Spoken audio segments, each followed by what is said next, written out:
Ano nga ba meron yung mga malalaking content creator sa maliliit, sa maliliit na, sa small content creator. Nakakapalit nila. Take two, di wag na. Ano nga meron lang. Yung iba, kaya sumisikat dahil nadatakay ng mga sikat na content creator. Right? I'm right. Pero, tiga lang. Ganda na ako nagsimula eh. Wala. Hindi ako monetize.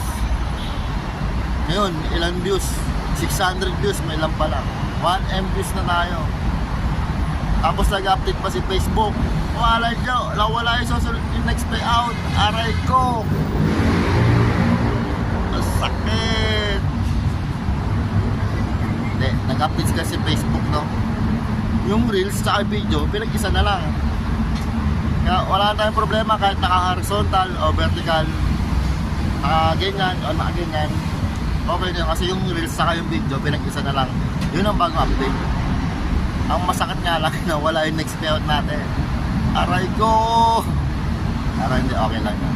Yung susunod pa naman tayong payout. Kaya, hintay lang. Kaya sa mga small content creator, na ngayon lang na-monetize, tsaga-tsaga lang, kahit maliit, kahit magbigay ng maliit na 0.22, 0.1, dyan din ako lang simula, 0.01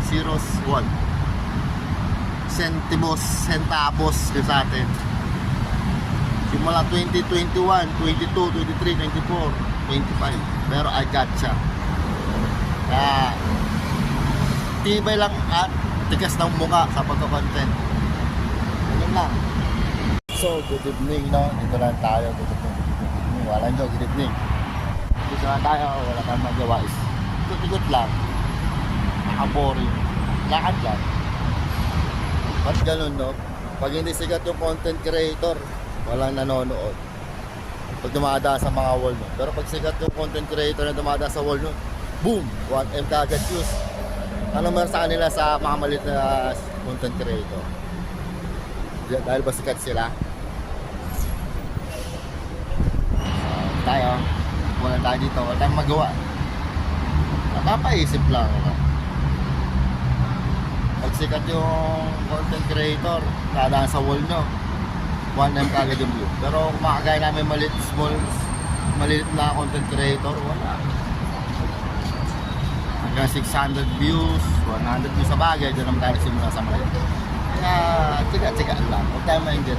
Tataas din tayo. Kaya sa mga maliliit na content creator, yo, tataas din tayo.